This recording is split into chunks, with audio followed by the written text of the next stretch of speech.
Covid की situation को देखते हुए मैं लगातार इसकी मांग कर रहा था कि दिल्ली के ही नहीं देश भर के 1.5 करोड़ बच्चों के हित में फैसला लेना चाहिए हमको।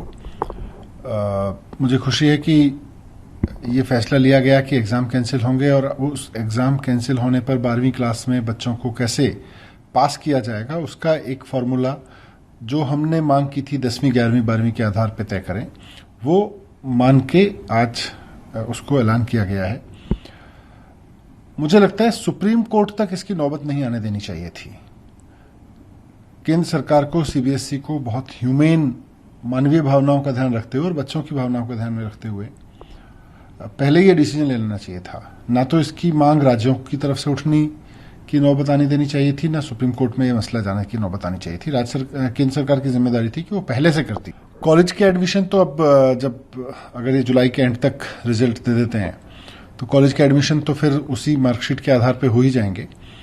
और जहां एंट्रेंस एग्जामिनेशन है वहां आई एम श्योर कि एंट्रेंस एग्जामिनेशन के भी कोई ना कोई अल्टरनेट निकालेंगे। साथ साथ जो बच्चे एग्ज़ाम देना चाहते हैं, वो चाहे 10वीं के बच्चे हैं, जो 12वीं के बच्चे हैं, उनके बारे में भी अगर फैसला अभी कोई ले लिया जाता, टेंटेटिव डेट्स अनाउंस कर दी जाती तो अच्छा होता, उसका प्रोग्राम आ जाता। दूसरा मैं कहना चाहूँगा कि ये साल तो हम सुप्रीम कोर्ट के इंटरवेंशन से, राज्यों की मांग पे हम रिएक्ट कर रहे हैं, लेकिन ये काम अब अगले साल के लिए भी कर देना चाहिए। अगले साल भी मुझे नहीं लगता कि कोई बहुत नॉर्मल सिचुएशन में ये साल बीतेगा। तो अगले साल अचानक हम मार्च में बैठ के फिर अफरा तफरी मचा रहे होंगे, फिर कोई आदमी सुप्रीम कोर्ट जा रहा होगा, फिर बच्चे चिल्ला रहे होंगे, फिर राज्य कह रहे होंगे भाई कुछ जल्दी डिसीजन लो। तो अभी से एक प्लान बना देना चाहिए।